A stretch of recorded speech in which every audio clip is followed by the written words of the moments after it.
one time is a challenge, right? And I'm excited when we cross that barrier and get to have the positive feedback about it. So. Any other questions on the ballot boxes? Can you open the box up? We can see the inside of it. Sure. Do you have the key on that side? Or is it? It's open. So again, it's just an open space right now. What you can do is look at having other options in there where so the ballot's going to shoot straight down. So if you have say another kind of a bin that ballots drop into, you could have it on wheels with a closing top so it can be stored. That's what we're looking at. We actually have something that's provided with this specifically, but we just didn't bring it today. How heavy is that scanner? This scanner is about 30 pounds. 30 pounds? Yep. And then I know that's a prototype, but how does it lock onto the top of that? It locks on through that back chute piece that we mentioned. So it just there are grooves underneath it that it just sits directly into. And then you put that sliding guider piece on the back of it and it locks it into place. When we move around later, we can do all. Yeah, we can do it for you. Yeah. Yeah, Great. they're dying back here to like, I mean, Right. stop whispering. So. Yep, and we can show you the actual setup of it. And again, I ask that you understand that it's a prototype. It's going into production for Warren County and so on. But the concept, I think, is phenomenal. Being able to collapse it down to something that's this thick and that you can just get out to the polls that way.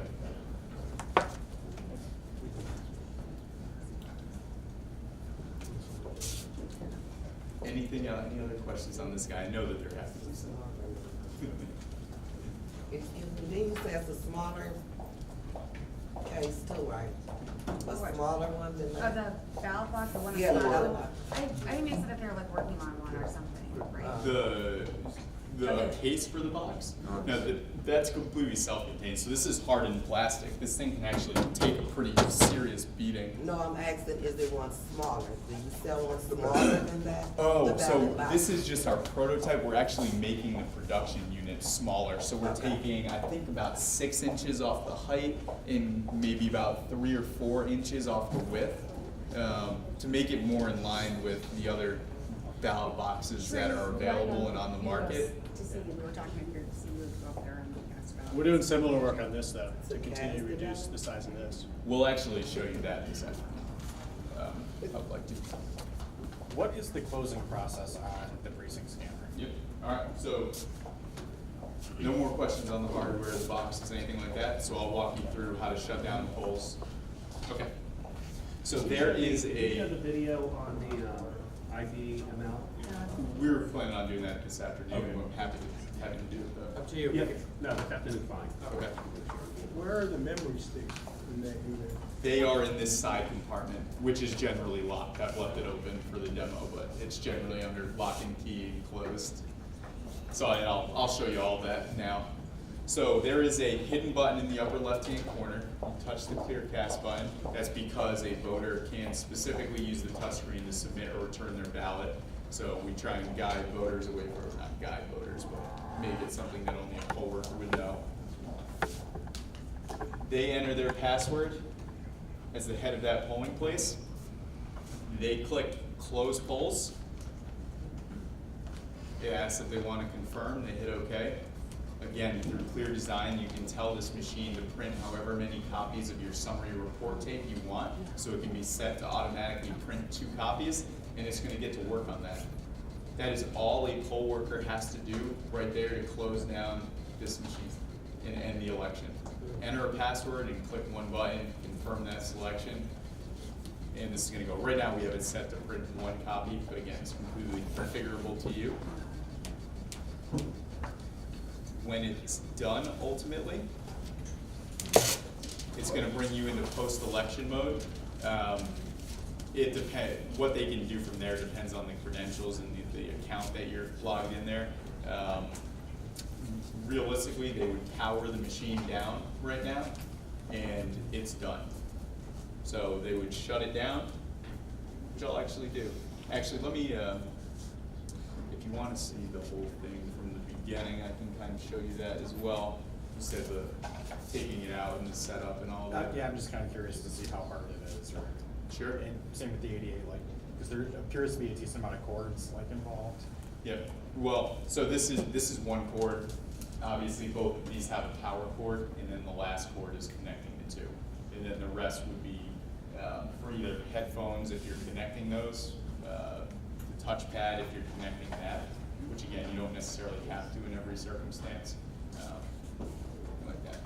Can you talk a little bit to the physical security of like the unit and what happens if you take that stick out of the scanner and like try and put it into something else? Like, are you able to see the file? Are you able to see the data on the file?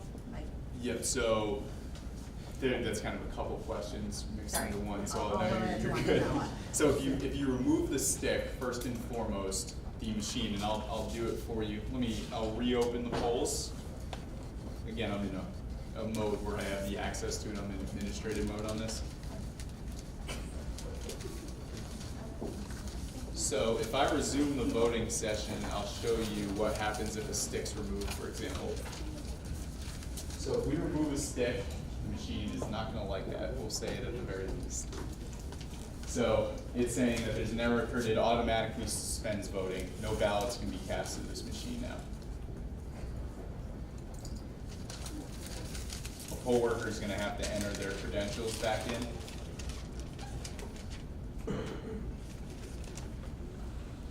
And ultimately, it will bring you to this screen. It's saying that the thumb drive is missing, and it'll say which thumb drive is missing. So the thumb drive is port 1, USB 1. So when I put this back in, What if I put it in my laptop and I see the files on that? so we have physical we have different USB models, right? We have a stick with physical encryption, or we have regular sticks that you can look at without images and so on. So it depends on which version you're using. On Both that are stick available. right now, you could see the files, but they're digitally signed. So I So could, that's what we I'm- would yeah. know. you know if I went in there and started changing votes. Yeah, yeah, so there is, if anything is changed, it's detected, and I'll actually show you that process now. So if you made any modifications to this, you could not do what I'm about to show you. So when I plug this back in, it's gonna bring up a new screen, it's gonna recognize that it's there, and it's gonna go through a validation process. So it's asking to validate the stick. What it's gonna do is run its security protocols, check the digital signatures, make sure that nothing has been changed on this stick from when it left the machine. So I can validate USB 1, and it just ran through that whole security protocol process. And then we can resume voting. Yep. Can you program that, like, those prompts? It seems like the prompts are kind of small, and we have a lot of older poll workers where it might be problem reading those prompts. Can you make them big? Is there a way to make them bigger? So that would be were you talking about the prompt of the remove Just like stick and all of that? or just any, like, So there are different, I know it's hard to see from back there, but there are varying kind of font sizes throughout different portions of the system. I actually do agree with, if you remove the thumb drive, the font's a little small. But in other areas like insert ballot and stuff, it's designed for you to be able to see. The removal of a thumb drive is more of an administrative thing. If you're standing right here, I promise you can see everything that's on the screen. So I just so you put that back in there and you had to validate that stick? Yep. But if you, worker takes it out, puts it in their laptop, in their car, then it never goes back to the machine, it comes back here and we put it into our system and tabulate it. Well, we have to validate it. Will those types of prompts come up back here, or what happens there? If the election was never properly closed, or, No, it's properly closed. okay. But somebody takes that stick now, puts it in their laptop. That's actually, that would be if it goes into another laptop before the Right. server. Poll worker puts it in their laptop, wants to try to see what they can look at, then it ends up going where it gets down here eventually. If they changed anything, it's going to error out on this machine for the upload. And then you would have to rescan ballots if they made changes to those files. But if they can't make changes to the file and then have it accepted back into the server. I think that's what he's getting at. Oh, did I misunderstand? No, Yeah, he's no, I talking think, about- well, you both are kind of answering a different part of the question, so. I think- So, how, you can't, on the precinct scanner, then pull those results back off of that, you have to rescan your ballots? Like if we misplaced them There's multiple, there's temporarily? two sticks, and there's a backup. Okay. Right, so there's two different sticks that are redundant, one gets pulled out, one stays with the Okay. machine. So if anything happens to the first one, you have a second one that has stayed with the machine the Okay. entire time. Yeah. The sticks, like you said, are digitally signed, so nothing can be changed on those sticks. Or you can have encrypted sticks that they can't even get into the sticks without the encryption. Yeah. So those So are the either different. Okay, okay, you guys misunderstood a little bit. Yep. Okay, so it's election night, everything's been finalized, and somebody like to stick off the floor and they bring it over, put it in their desktop. Will they be able to see the results on it? Not with an encrypted stick. What about, can you fix it so it's not encrypted, it doesn't require your software, hardware, whatever it's called, to see, not how anybody voted, but just the results on it? I don't think the encryption can be removed, no.